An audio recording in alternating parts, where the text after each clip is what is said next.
Hello and welcome to today's webinar about digital fundraising and match funding. Today's webinar is hosted by Scotland's International Development Alliance. For those of you who are new to the Alliance, we are a membership body of Scotland-based organisations working across international development and humanitarian affairs.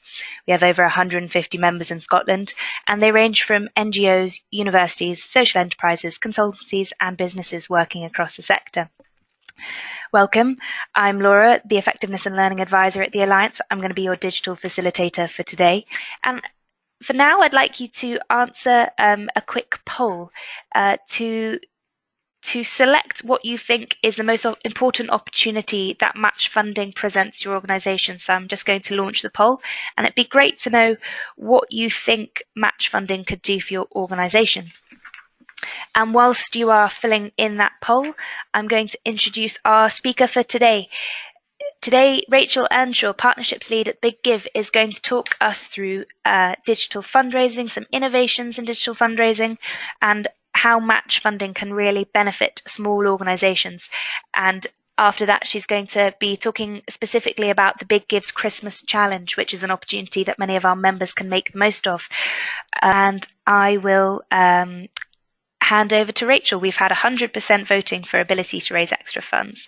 So Rachel, over to you. Great, thank you very much, Laura. I'm delighted to be with you today to talk to you about innovations in digital fundraising and specifically about the Christmas Challenge. So as Laura said, I'm Rachel Earnshaw. I work for the Big Give. We are an online match funding platform and we've been around for about 10 years. I've been with Big Give myself for coming up to 4 years now, so I should be fairly well versed to answer any questions specifically around anything that we do and we offer, and also more generally about match funding and digital fundraising. Yes, it's interesting to see firstly the response to the poll. And actually I think that's quite a nice segue into the presentation because 100% of people have said that match funding would provide the ability to raise extra funds as the most important part of match funding, and I'm definitely going to talk about that as something that match funding does do. Obviously, it allows your organisations to unlock additional funding, but we believe at the Big Give and have some research which shows that there are lots of other benefits to match funding as well. So hopefully I'll be able to shed some light on that for you all in this presentation, and you'll get to understand a bit more about all of the different things that match funding and digital fundraising could offer to your organisation. So just thinking about digital fundraising to start with in its broadest sense, I've put this quote on this slide because I think it's something that we're all aware of, but I think it's good to remind ourselves that the UK now spends more time online each day than sleeping. Exactly how they've come up with that statistic, I don't know, but it's certainly something that rings true with me, and I'm sure it will ring true with you guys on a personal level as well as a professional one. So in terms of thinking about what your organization is doing for fundraising in the digital space is, of course, incredibly important. It's important at the very least to consider and to think about how it works for you. And that doesn't mean that you need to jump onto every single new innovation in digital fundraising and decide that that's for you. You want to take a strategic approach to this, but also be mindful of the fact that this is the way that our world operates now. People are spending a lot of time online. People engage with their world in a virtual way a lot of the time. And unfortunately or fortunately, I guess you might say, a lot more of people's interactions are digital than they have been in the past.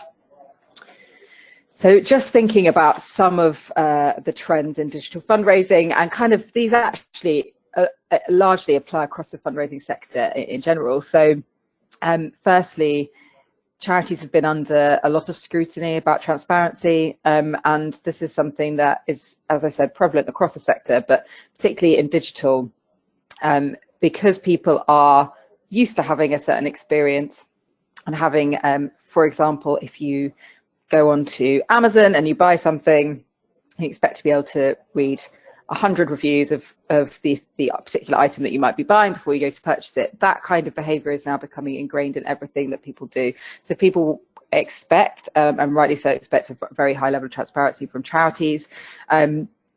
particularly when they're giving their money away. So they're not in exactly getting something in return like they might be in the Amazon example.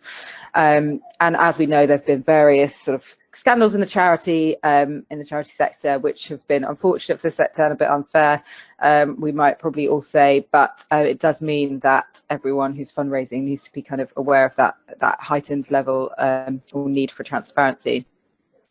That's then coupled with the fact that there's less funding available now than there has been in the past, so there's greater competition from charities.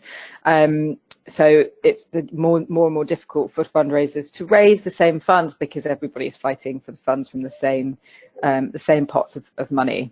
And I guess this leads us on to, in part, why so many digital innovations have happened, because people are looking for new and innovative ways to raise money. And so although that might be born in part out of difficulties in the sector and in the landscape, it also is an incredible opportunity for organisations to think creatively about what they can do in the digital space, and also to have a fantastic opportunity to reach lots of people in one go, and that obviously you wouldn't be able to do if you weren't online.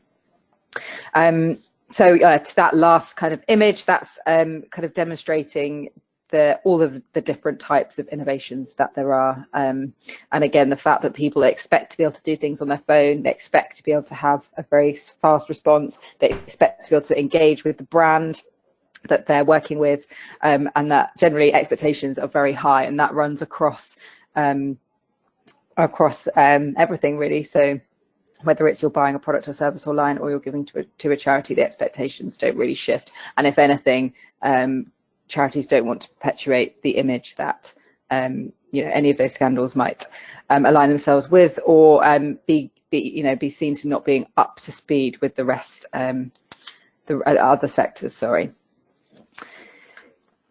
So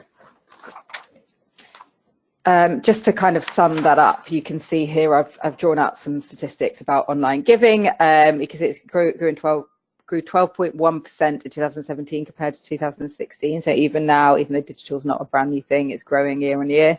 And £26 in every 100, so over a quarter of pounds donated to charity was done through websites, social media and apps. And then to that same point, 1 in 4 donors given online in the past 12 months. So I guess what I'm trying to do here is set the scene that digital is important, and I'm sure that's probably why you're listening to this webinar. It's important, and also I suppose it can feel a bit scary, particularly given the wealth of different opportunities there are. Knowing what's right for your organisation can sometimes seem difficult. So you can see here, these are just some examples of the types of organisations you can involve yourselves with to fundraise digitally. So for example, there you've got examples of online fundraising platforms, of which we are one, but they've given you a couple of examples of other ones there. So Just Giving, which is primarily known for its individual giving product. BT My Donate, which has just recently closed down, which was a free platform for raising donations for charities, and then a whole host of other things. So all types of social media, whether that be just using social media to spread your message, whether that be particularly using things like the Facebook birthday fundraisers, so a very specific product offered by Facebook. There's a whole host of things that you can get involved with. And just looking at that, I mean, that's a very few examples there. And I don't know, it might be interesting to hear from you if you've used any of those and had any, if you've got any questions, probably not necessarily for me, but if you've got any feedback on your experiences, it'd be useful to kind of get an understanding of your experiences with digital fundraising. But there is a huge plethora of options. And I think that provides opportunity, as I said, but it also can provide challenge for charities, particularly if you've got 1 or 2 people or a very small team and you're looking at this list of options and thinking, what on earth are we going to do? What should we choose? But it's not all doom and gloom. So I think with that, there are lots of different options. And the thing that I'd encourage you to do is to think strategically. So rather than to kind of see what the newest, shiniest, most exciting kind of product there is to first go back to your organization and think about what your organization's needs are.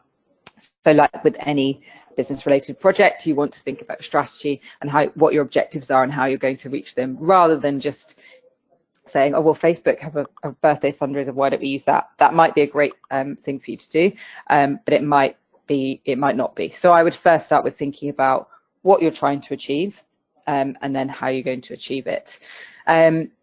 But today, during this presentation, I'd like to focus on what we believe are some of the benefits of match funding, particularly, obviously, working with the Big Give. That's our main, the main thing that we do and we provide and have experience in.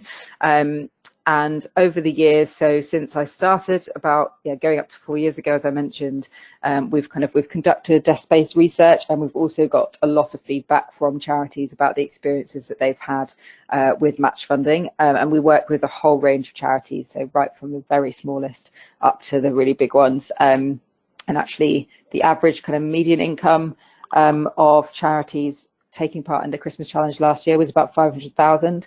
And yeah, we work with much smaller charities as well. So hopefully that's going to be something that's relevant to you guys. But you'll just see on the screen there that we've raised 112 million for good causes through match funding since 2008. So since the Big Give was set up, so it was set up by Sir Alec Reed, who is the founder of Reed, the recruitment firm.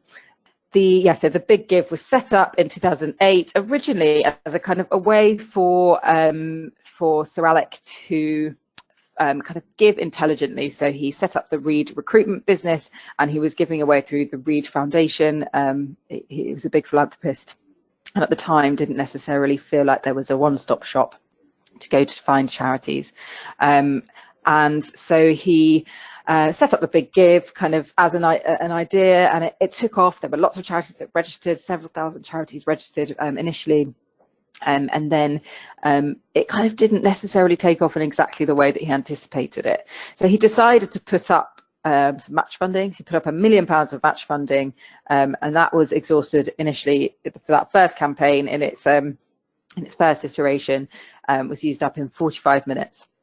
So that's kind of how the Big Give as a match funding platform was born, because we saw that there was an incredible appetite, albeit an anecdotal thing at that stage. We knew that £1 million went in 45 minutes, and so from that the Christmas Challenge was born, and that was the first Christmas Challenge.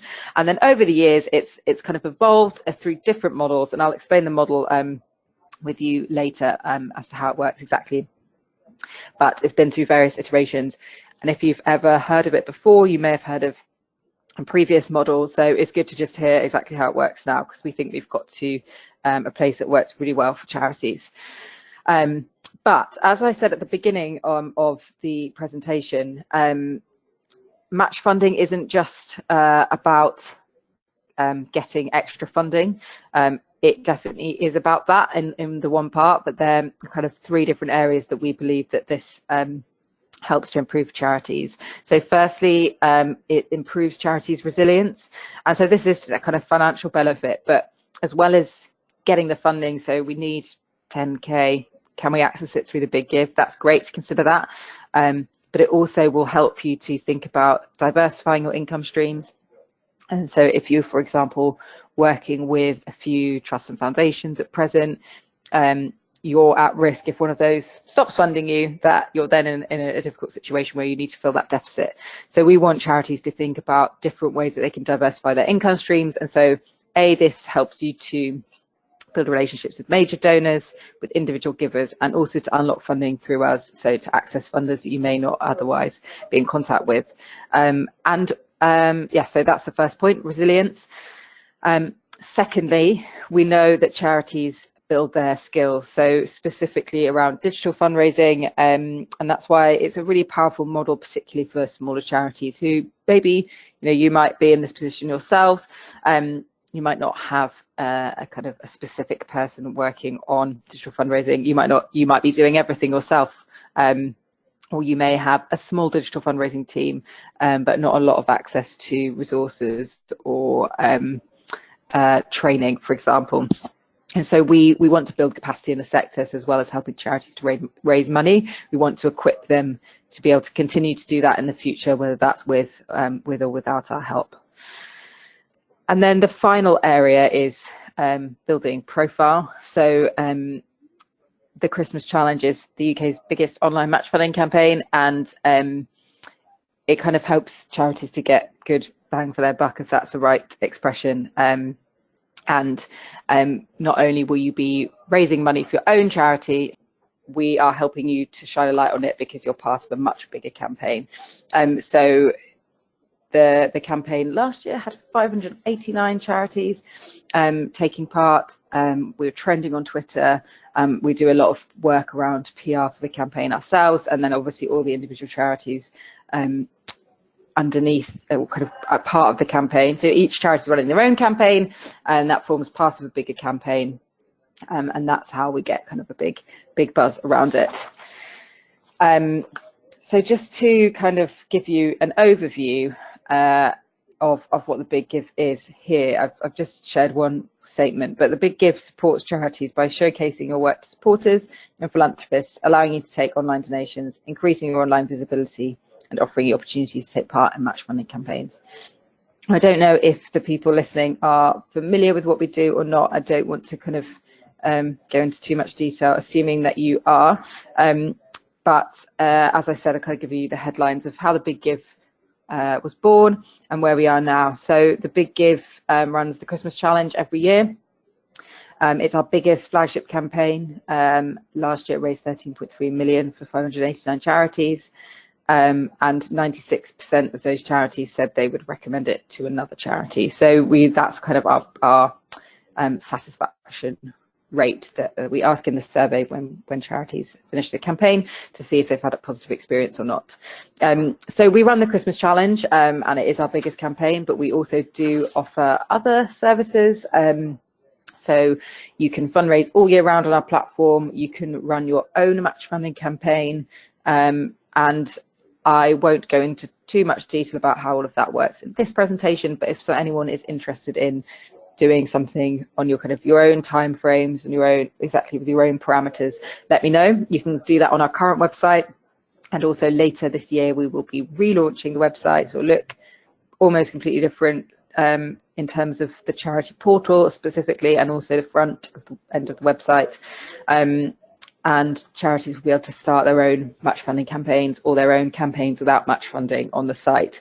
So there's a lot coming this year from us. As I said, this presentation will focus on the Christmas Challenge because I think it's the most interesting opportunity for the members. But there's certainly a lot else that you could get involved with if you decide this isn't for you or you're not eligible for one reason or another.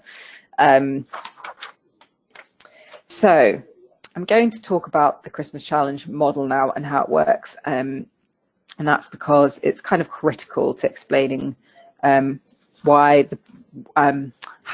you get all of the benefits I'm about to come on to explain. So just to give you an overview, so you've got some context.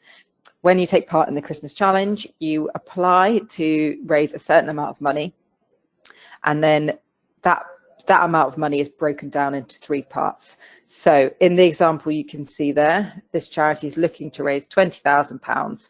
And the first stage of the campaign is to secure the pledge, so the part in red.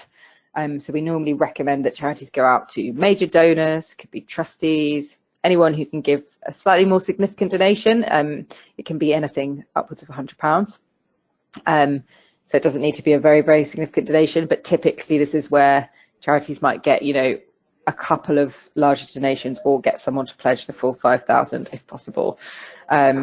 So that person kind of unlocks the next amount of funding, which comes from the champion. So the champions are the funders that the Big Give sources for you. So we work with a really wide range.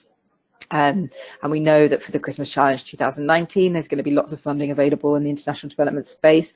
And I'll touch on that at the end of the presentation. And I'm happy to kind of, again, if you've got specific queries about the type of work you're doing or the place of the work, or and seeing if that fits with funders, we can definitely give you a steer on that. But we work with a whole host of champions.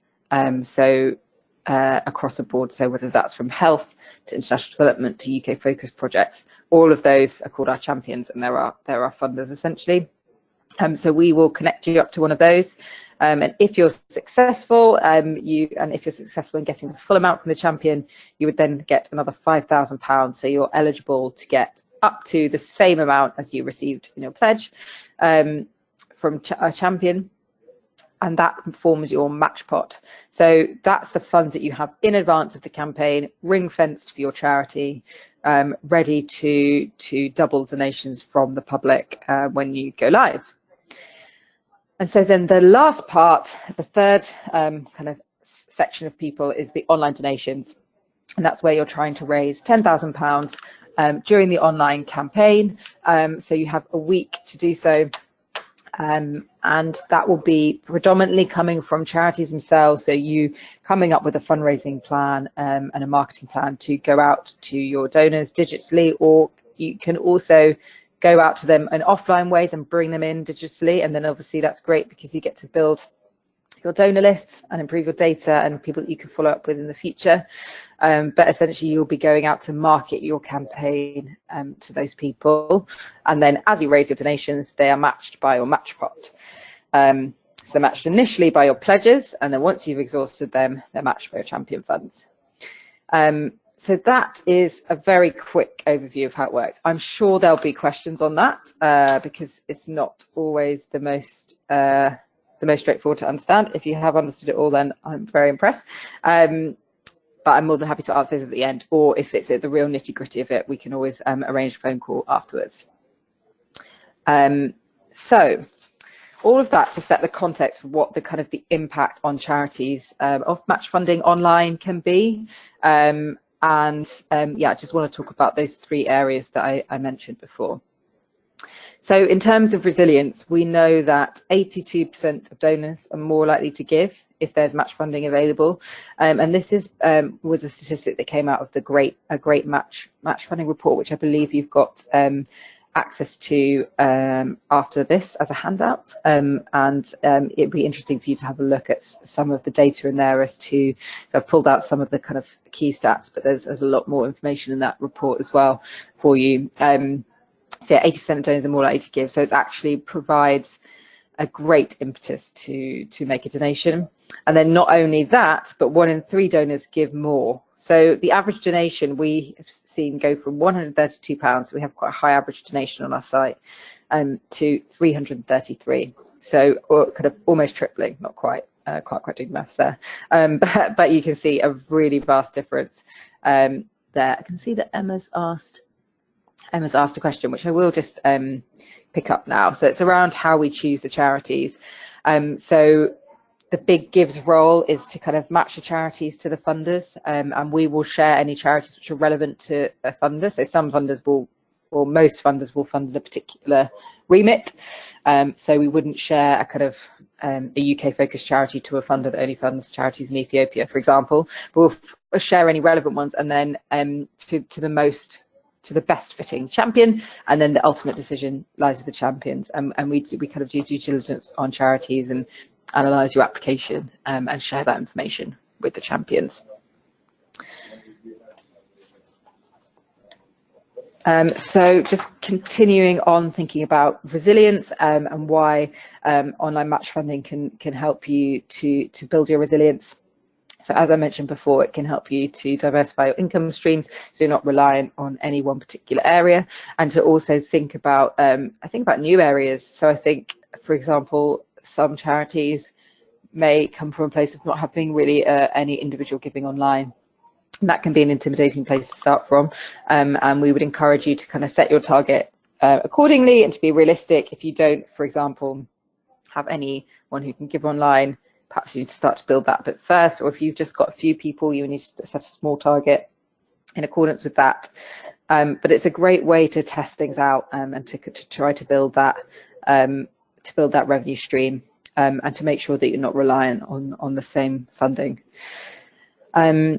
Secondly, it's a great way to engage your supporters. So we know that people love match funding. People love the idea of value for money in general.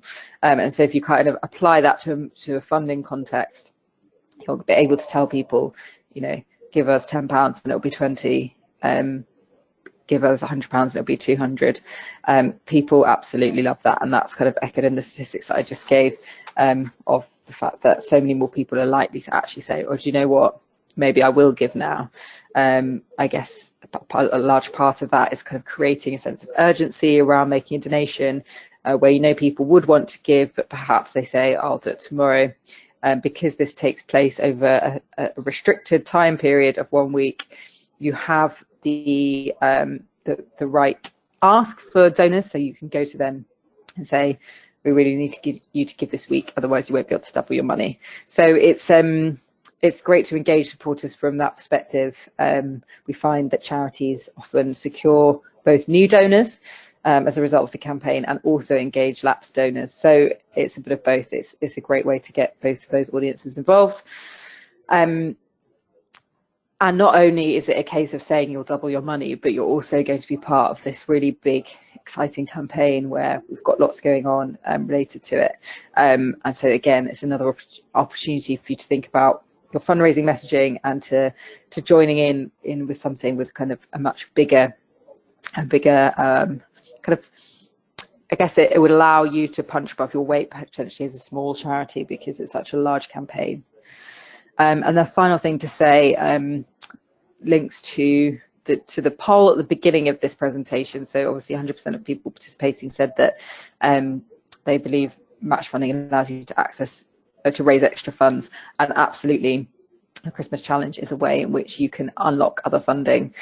So we work with a really wide range of champions. So some of them are trusts and foundations, some of them are corporates, some of them are individual philanthropists, and some of them exclusively kind of give through us, and some of them give directly to charities as well. But it's a good way for you to build connections with those funders, and to get yourselves kind of in front of lots of funders as well. So kind of to this point, I just wanted to share an example here of a charity called the Family Trust, just to kind of give you a bit of an overview of their experience, because they were a charity that really came back to us with a lot of feedback about why they felt like this was such a successful campaign for them. So their annual income is around 400,000, just over. So they're not a massive charity, and they took part a couple of years in a row, and they were able to build on how they performed. So I think it was an uplift of over 1,000%, which is a sort of almost an unbelievable statistic. But they found that they were able to hit their target by day 2 of the campaign. So they actually performed a lot better than they thought they would, and they perhaps could have even set a more ambitious target. But they started with a smaller target, and then they built on that, and then they doubled their original target. And they found that each donation was worth £346 to the charity, rather than in the first campaign that they ran, where it was only £40. So it's a really great example of charities taking part in the campaign, learning, and then taking part again and being able to build on that. So we always encourage you, if you're unsure, to, as long as you are in a place where you're ready to take part, to kind of try to test it out and to learn, and that's how you'll improve, because you're never going to be in a perfect position to do these things. So I suggest starting small, building some confidence, building your skills a bit in the area, and then really understanding how it works, and then coming back another year with a bigger target. There's just another nice statistic there from our survey. So as I said, I think 96% of charities said they recommend it, and 94% of charities, so very, very high percentage of charities, said that they secured donations from new supporters. So it's not just a way to get new funding, it's also a way to get new supporters on board, because the ask is so strong, and because you've got such a powerful thing to go to them with. So moving on to skills, just want to talk a little bit about the opportunities provided there. So as I said, we would encourage charities to kind of test the campaign out, and it's an opportunity to test something new. So it can obviously be a little daunting moving to a different area of fundraising, but because the big give is on hand to provide support, we hope that this is kind of provides a little bit of safety and security around doing that, and you're also joining in with something bigger, so it's not just you out on your own doing your own campaign. I and kind of seeing if you'll sink or swim. You're joining in with something else, and obviously hoping to hit your target. But if you don't quite make it, you at least will have gained some funds, as well as kind of the experience of learning about digital fundraising, because we do provide access to a lot of training and resources. So last year we ran 5 webinars around planning digital fundraising campaigns, how to select your audiences, how to select your channels, and then specifically around some of those channels. So we worked with the FSI, which is the Foundation for Social Improvement, who are kind of experts in small charity training, and we also work with some individual experts in their area. So a social media expert, a Google AdWords expert, a press expert who runs their own consultancy around press for charities, and they all did webinars which charities could dial into. And then we have myself and other members of the Big Give team who are on hand to coach charities through any challenges that they might be having, and to really provide as much support as we can. So you're not out there on your own, out at sea, as I said, wondering if you're going to sink or swim. And then the final thing is that you can also use it as an opportunity to engage a new audience. So some charities have used online fundraising as a way to get some of their key funds. So the image there is a key fundraiser for one of the very big charities, not through a Christmas challenge, but it's a nice example of how you can use digital fundraising to kind of branch out. They got one of their key sort of ambassadors to run an appeal, and therefore to tap into all of her contacts. So they kind of took an innovative approach to it, and your options are kind of limitless in terms of the different things that you can do with your campaign online. And again, as I said, it kind of provides you a really safe place from which to do that and to test something out. I thought I would share, so these quotes are taken from the survey, and we have lots of feedback, and we obviously also take any more constructive feedback from charities, but it is really nice to see lots of the positive stuff coming back. I will share these slides so you can read these yourselves, but for example, you can see there that charities have really benefited from some of the additional skills building areas of the campaign. So the fact that it kind of carves out the time for you to sit down and really think about what your messaging is, first of all, because you're required to do that when you think about how you're going to start planning your campaign. You need to start thinking about who you're targeting and what message you're targeting them with. And I've worked with a lot of charities who know inside and out what they're doing and how they're supporting people. But when they come to articulate it and really say how what they're doing is different from anyone else, or what the message is and why people should be giving, that's actually proved quite challenging. And it's an important part of this campaign that you are able to think about kind of honing that message and refining it so that you can have a successful fundraising campaign. And we would hope that that would obviously extend out into all of your fundraising and have very powerful effects on what you can do digitally and also offline, just across the board for fundraising. So you see there that they're touching on the webinars, as I mentioned, and again, we're always looking to build the support we offer for charities, and hope to be doing even more of that in the future with the new platform that I mentioned that we'll be launching. So yeah, and just a final takeaway from our survey. 89% of charities reported they increased their confidence in online fundraising, and I think that's something that I'd mentioned for the family trust that I spoke about before. A lot of it is confidence, and sometimes charities believe that it's going to be too difficult to raise money in this way, or that it's new and scary, and that's completely understandable because it is for anyone if you haven't done it before. But actually, this can be a great way to build confidence in online fundraising, because there's so much support around you and lots of other charities joining you at the same time to raise funds. And so the final area that online match funding can help improve is profile. And this is a really important area. So you see in the middle I've shared, and I was thinking of playing this video, but I can share it afterwards just in the name of time. We for example, this year worked with Jon Snow. He put together a video for us promoting the campaign. He promoted it on Twitter. We had a lot of other celebrity engagement on Twitter. And as I said, we're the UK's biggest online match funding campaign, so there's a big buzz about it. And you were able to join that. So we had charities sharing the video, and that gained a lot of traction. We were trending on Twitter on the first day of the campaign, and there's lots of things you can piggyback off if you're taking part.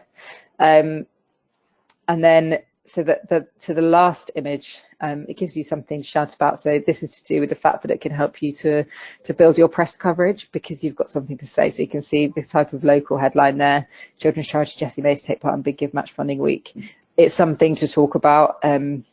You might want to kind of focus around the message of what you're doing and target any particular publications that would be interested in that, or to shout about the fact that you're taking part in this big campaign. And we see that working successfully both across kind of local and national media for charities. And then the first point, to kind of go in a strange order on the slide, is around building morale internally and externally. And something that I've seen fed back more and more from charities, which wasn't necessarily a key benefit that I envisaged, is that this really helps with building morale internally within the organisation, and the kind of being part of something which has momentum, which is exciting, which can feel a bit daunting, and then really, if you make a success of it, it can feel like an incredible success. Charities are frequently reporting that it's helping to kind of to get employees to kind of get around the idea and to get excited about a fundraising initiative. And then again, that can be shared externally. So being able to share that success is something that's obviously very powerful with your supporters and the wider public. So I want to touch on some examples, and I'll go through this fairly speedily, but the examples I've chosen are international development charities, hoping that will be the most relevant for you. And then, so this initial one is not a Scottish charity, but I've got a couple of examples of Scottish charities who have taken part, which you may be familiar with. And then I'll just talk again about kind of how the campaign works and where there's funding available from. So East African Playgrounds took part in the Christmas Challenge, and they're again a small charity, so they have got 50 Ugandan staff over in Uganda, but there's only 6 UK staff, and only 2 of them are based full-time in the UK. It's not a big charity. They haven't got massive fundraising teams, big digital specialists, and they had a really positive experience with the campaign, and they came at it from a position of kind of questioning, how's this going to work for us, and what objectives are we going to set in order that it does work for us. So I've just outlined here what their motivations were, and so it might be interesting for you to think about whether these align, and motivations would be different for every organisation. But some of these might ring true for you as well. So they wanted to test something new out, and they wanted to engage new volunteers who had never given before, because they thought that was kind of a missed opportunity. They wanted an opportunity to access new funding and to raise their profile. They wanted to increase donations from individual givers, and they wanted to transform social media likes into donations. So they had a lot of motivations, and some charities will come with lists like this, and some will come with perhaps one thing they want to achieve, one very specific thing. And we'd expect you to break that down into kind of, so when you say you want to engage new volunteers, you would then think about exactly how many new volunteers you wanted to engage, or based on having how many volunteers, how many you'd expect to engage, and how you're going to go about doing that. So we expect you to kind of have a very detailed plan about how you're going to get where you want to get to.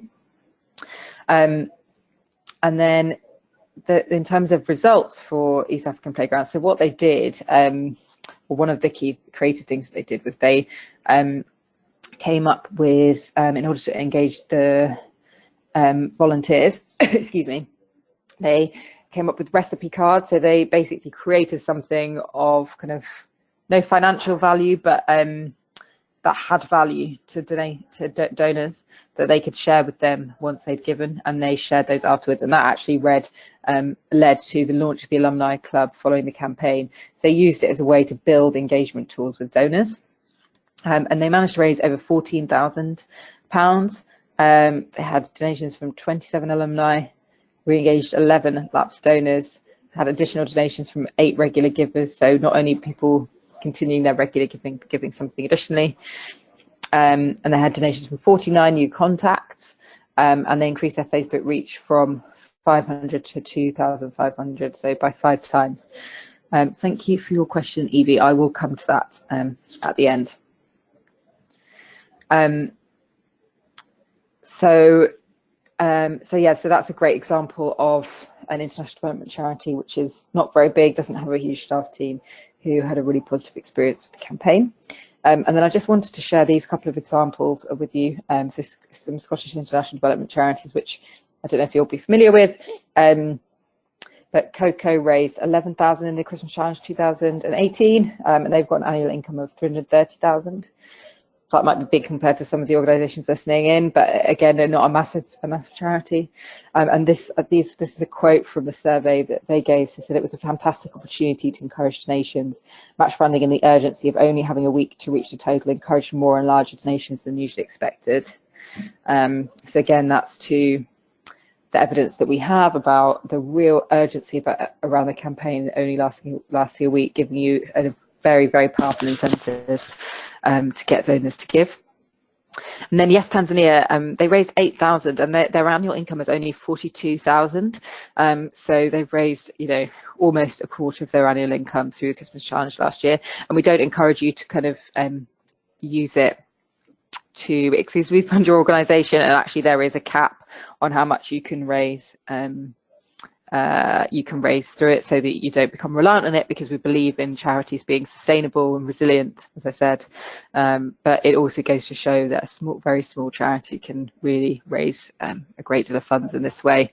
And there's a quotation from them just saying it's a great way to raise your profile and raise funds which match funded. So before we come on to questions, I just wanted to touch back on the process that I outlined at the beginning. Again, as I said, happy to take questions on it. But what happens is that you apply, and applications open in the summertime.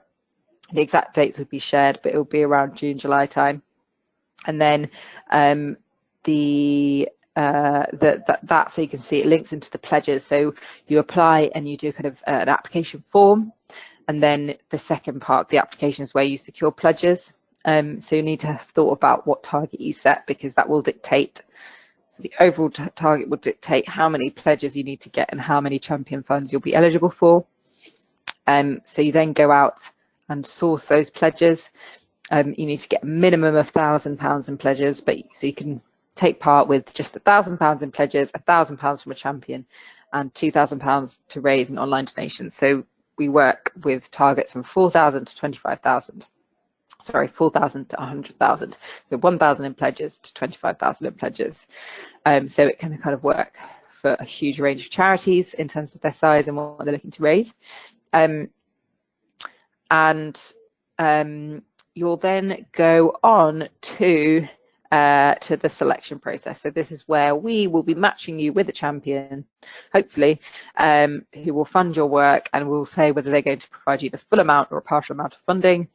And then we'll notify you about that, and you'll get to accept or reject the offer you've been given.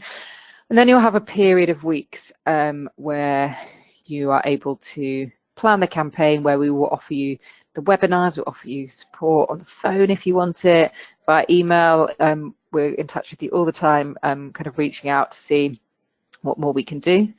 And then the campaign goes live, and the campaign always kicks off on Giving Tuesday, which I believe is the 3rd of December this year. It's normally in November, but it's slightly later this year, and takes place over a week. And so when anyone comes onto the website, they find your charity, or you send them a direct link to your charity on the website, and they make a donation, and that will be doubled into your funding pot. And that's essentially how it works. But I wanted to focus more on what the benefits of online match funding can be for you. really, and all of these details I'm happy to answer questions on if that's relevant. You'll see here just an outline of the timeline, so it kind of, you will need to be thinking about it from as early as the summer up until the campaign in early December. And one thing I'm sure you'll all be wondering is, where does the funding come from, and will there be funding available for your project? And yes, there's been a question around that. First of all, so the thing I'm happy to share is that we will have more international development funding this year than last year, we believe. We're obviously in the process of securing all of that funding, but have had some kind of final decisions around that.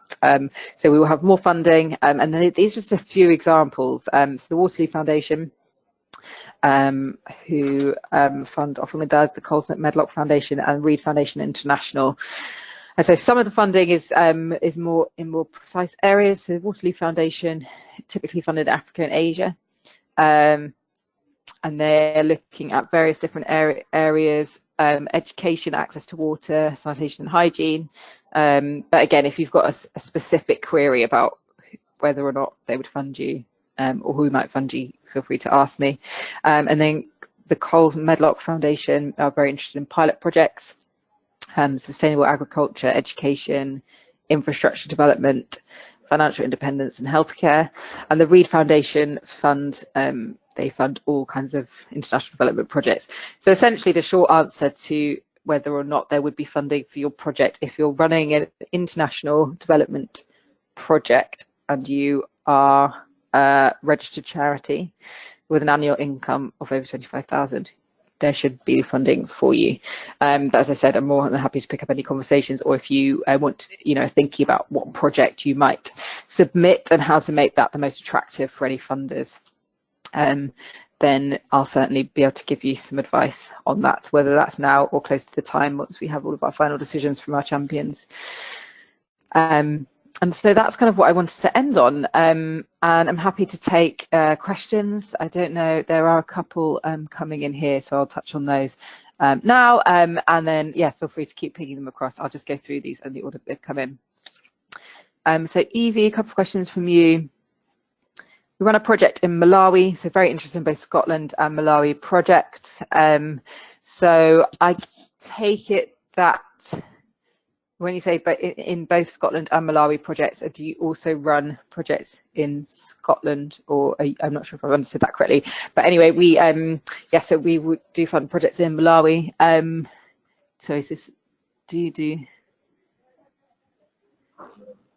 I'm trying to make sure I've understood that question, but so the Christmas Challenge, as I said, we work with lots of different funders, and so we have international development funding. We also have funding in lots of different areas. So yeah, we would have funding for projects in Scotland. So for example, the Reed Foundation funds very broadly, or it depends what the project is in Scotland. So if it was a healthcare project, that might fit with one of those funders. It might be interesting to know, Evie, what the projects in Scotland are. And in terms of Malawi, yes, as I said, we've got funding from several international development funders, and some of them fund more broadly anyway. So again, it would depend on the specifics of the project, but yes, there is funding for both.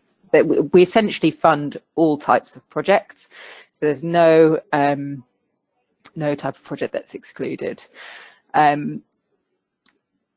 So Evie's also asked, could you say a bit more about how the pledges works? Do charities need to put that money into you? It's a good question. So no, a pledge is a promise of funding. And so what we ask is that you get the pledger, so whether that's an organisation or an individual, to fill out an online form. And they indicate that they're happy to pledge X amount. So they're pledging £5,000, but we ask that they don't pay you that money until after the campaign. And that's because sorry, I've lost my train of thought because I was reading the questions. That it's conditional funding. So it depends on your performance in the campaign. So when the donations are doubled, they are being doubled by those funds. So if you didn't raise any money, you kind of technically wouldn't use up your pledges, and you'd have to communicate with your pledges. So if you don't raise 100% of your target, you would only redeem a partial amount of your pledges. afterwards. So yes, anyway, to answer that question, you don't need to get the funds in yourself, and you don't need to submit the funds to us. We ask you to redeem those funds afterwards. With regards to annual income only being 7,000, so you would need to have an annual income of 25,000 as per your last filed accounts. So it doesn't sound like you would be able to apply this year, Emma, but you would be able to apply in the future. So you would need to have annual accounts that are filed. You would need them to be over 25,000. There's another question from Laura. Yes, so Laura said, when would I recommend organisations start thinking about the application process? Should they be planning after Easter by bringing some ideas together? Roughly how long will the application take to fill out? That's a great question. So the application is, it's quick to fill out if you've got all the information to hand. It goes in a number of stages, and you will be asked questions around, for example, your reserves policy, and so kind of various financial bits of information. So if you're in an organisation where that's scattered around, you might need to get access to those. But most of the questions are fairly straightforward in terms of the questions that are asked about the organisation. I guess one thing I would recommend thinking about as early as possible is what project you think you might be applying for, because if you don't know the answer to that, then you obviously need to do some thinking. So the application form has a set of questions about understanding the campaign, how much you want to raise. So essentially the questions are easy to answer if you've done the thinking, but there is thinking to be done. So setting your target is a really, really important part of the campaign, because you need to think strategically about your pledges, how much you want to raise from them, how much you think you can raise on donations. That will then back dictate your pledges to you. So the actual time to fill it out is probably not very long, but the time to do the planning, there definitely is, as much time as possible. So if you're thinking about applying in June or July, there will be a window in which to make those applications. But if there are questions kind of that fit more broadly into your fundraising strategy, for example, about how are you going to try and use this as a way to raise money for a really big project, or are you going to just use this to try to test out something new and to start with a small project? To kind of ask yourself those bigger questions as early as possible. I would say doing that at Easter is a great idea. I mean, if you're having those conversations now, then you'll be very well geared up to making the application. And then the project does require a bit more information. So as you complete the application, you'll be asked questions about the organisation, how much you want to raise, and then you'll be asked to select a project from the system that you're applying with. So you'll then need to specify in that what the aims of the project are, what activities you're undertaking, or what the budget breakdown is, and quite a bit more detail. So you would need to have that ready. I hope that answers that question. Sorry, just coming back to the cap. So it's 10% of your annual income. So if your annual income is £100,000, you wouldn't, this is, sorry, why I was going to explain it later. So you can have, the cap is not around the overall target, it's around how much you can get from a champion. So if your annual income is £100,000, you can, in theory, get £10,000 from a champion, which would mean that your overall budget could be £40,000. I hope that makes sense. Let's see, regarding your queries, Evie, on the project, I think that you're saying that the projects in Scotland are to do with climate change, biodiversity loss, agriculture, children's education, etc. Yeah, so again, we have funding in several different areas. So we have some funders that work with children and young people. We have normally have a fund from the Reed Foundation, which is on environment and animals specifically, so some of that would fit with that. So yeah, I would suggest just drop an email to info@thebiggives.uk with the questions that you've got, because we will probably be able to give you a steer on what would be the best project to apply for, because some areas of funding are more oversubscribed than others. So we might be able to say you can apply for any of the different types of projects you have, but we'll be able to say which one you're more likely to get the full amount of funding, because a champion can give you a partial amount of funding. rather than the full amount. And so where there's more competition, that's more likely to happen. Are there any more questions? I don't know whether you've got questions around kind of match funding in general, digital fundraising in general, or more specifically to do with the Christmas challenge. There was a question earlier which I touched on at the time about how we choose charities, but I'll just touch on that again. So as I said, we get all the applications in and we do a due diligence process. We're looking at shortlisting all the applications and putting out various bits of information that we think are important and sharing that. And then we share the relevant charities with the relevant champions and kind of play a bit of a jigsaw matchmaking role, should I say. And then, you know, the final decisions lie with the champions. So the big give is kind of the middleman there. I think there's another question come in. So after the match funding week's over, what's the follow-up process required of applicants? That's a good question too. So yeah, it doesn't all kind of stop as soon as the last day happens. So after the campaign, you'll be asked to follow up with your pledges. So as I said, because it's conditional funding, you'll need to then write to them and say, we've taken part in this campaign, we've hopefully hit our target, and so thank you so much for pledging to us, and we now need you to pay us the money.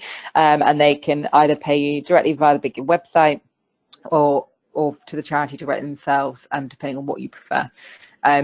So we will then ask for you to upload proof of those pledge payments, so that we can check that the donations generally were doubled. So we ensure that across all of our charities.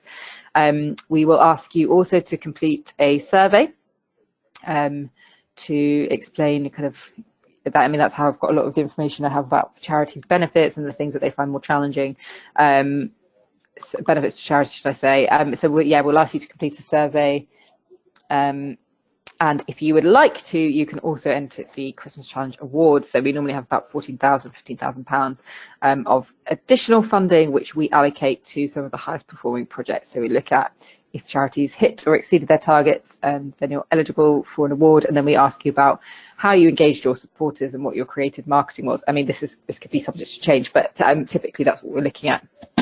To try to reward some of the best performing charities who've really kind of had excellent campaigns, have really thought strategically about how to engage with their supporters, how to learn from the campaign as well. We ask about what learnings you've got that you can take forward, and then the kind of creative approaches that you've been able to put into place to raise the money. And those are the kind of the key things.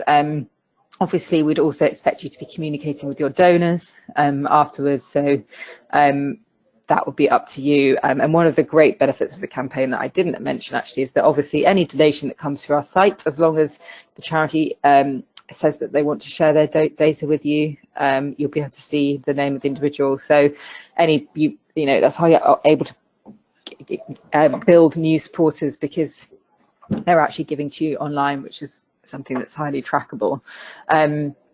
So we'd expect you to be communicating with them afterwards in whatever way that you saw fit, both relevant to the campaign and then probably following up about other fundraising that you were doing. And we'd, you know, that kind of strategic follow-up piece would be up to you, but nearly all of our charities follow up with their donors, and we send a kind of automated system email from the Big Give, but we'd expect you to be following up with all of those 100%. Yes, so you can see it's a question there. I've looked at lots of platforms for donations. What's the cost of doing this through the Big Give, and what are other advantages? I clearly read this on your website, but since you are there, no, that's absolutely fine. It's a good question. So the cost of doing it is there is no sign up fee on the Big Give, so you can register as a charity for free. I'd recommend doing that if you're at all interested in this, because we will be sharing any match funding opportunities that we have. We'll be sharing opportunities about how the platform will work going forward. So it's a good way to stay in touch with us. If you sign up, you can always unsubscribe if you don't want to receive our emails, but that's the easiest way to stay in touch with us.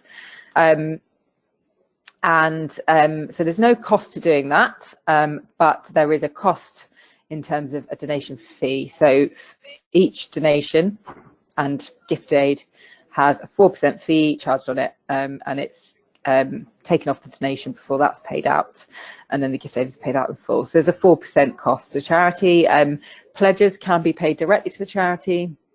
So then in that case, there is no fee, or if they're paid on our platform, they are subject to the normal 4% fee. I'd recommend reading our fees page just to be crystal clear on what the fees are. We want that to be highly transparent with all charities. So there is a kind of a small financial cost to it, but we believe that the benefits kind of greatly outweigh that. If you think about all of the access to kind of training resources that you get, the ability to raise more money through match funding, and the ability to also use the technology on the platform. So the way that the campaign works is through quite sophisticated technology where every donation is matched in real time. So it's not something that's easily facilitated on your own website unless you have the technology to do so, because as any one particular donor goes to make a donation, it will recognise whether or not the funds are available, but obviously it needs to know when it can double the donation and when it can't. So once the money's run out, to give them a different message saying that no match funding is available. So I guess what the other advantages are, that's one of them, but also all of the other things that I spoke about in the presentation. So really being able to diversify your income streams and build your resilience is incredibly important. So not only are you going to be able to raise money through the funding that we can secure for you, but also through the fact that you're going to be able to engage your own donors, and then the product of all of that is that you're able to have a more sustainable funding model for your whole organisation. So it really can be transformative, and there's charities that come back year and year, and this really is a kind of key part of their fundraising. And then all of the skills around building your skills in digital fundraising, be able to test something new, and really be able to get involved with something where there's an incredible amount of support available for you, and years of experience, both from us and also from other charities taking part. And we hope to do more in the future in terms of also kind of connecting charities together in a kind of peer-to-peer way. I think that's answered the question, but yeah, if anyone has, is thinking about this opportunity and wants to understand more about whether or not it's a good fit for you, I'm more than happy to have a follow-up conversation about that. And we want it to be useful for you. So we want charities to be successful. We don't want to encourage charities who are not suitable for this already yet. So we talk about being kind of campaign ready, which will mean that you're in a position to be able to run a successful campaign. And that doesn't necessarily have to be a big campaign. As I said, setting your targets very, very important, and thinking about how you're going to do that, and really breaking it down into, you're not just kind of guessing we're going to raise 10 grand, but how are you going to get that £10,000, and is that a realistic amount? How many donors do you have that you can contact, and how many do you think you're going to be able to build between now and then, and how many of those do you think you'll be able to convert? So you'd need to do some kind of simple projections in order to set your target.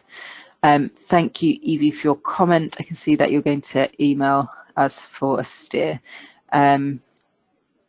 Great. Yeah, no, it sounds like there's lots of opportunities for you there. I'm more than happy to advise. Wonderful. Thank you so much, Rachel. If we don't have any final questions, and I'll just keep an eye on the question box, all that's left for me to do is say thank you very much, Rachel. That's been a really fantastic session.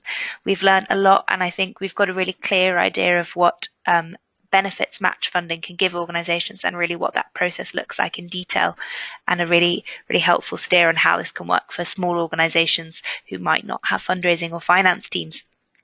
So just to give you a quick update, Christmas is now only 293 days away, so you might want to get planning your Christmas campaigns early.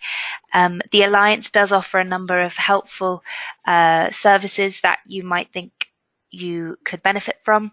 We have access to a fundraising database, previously called Trust Funding, and is now rebranded as Funds Online. You can access that resource at our host organisations, or you can come into the office and access it in person. We have weekly fundraising updates on the website if you're looking for other types of funding. And we also have a fundraising working group that convenes in Edinburgh or Glasgow. And if you'd like more details, you can get in touch with us to find out when the next meeting is. And all that's left for me to say is thank you very much for coming. everyone, and we look forward to seeing you at future webinars and also at our next training day, which is the 13th of March in Stirling, about bringing your annual reports to life. So thank you, Rachel. Thank you to all our attendees. If you've got any final questions in there, do get them in the question box now.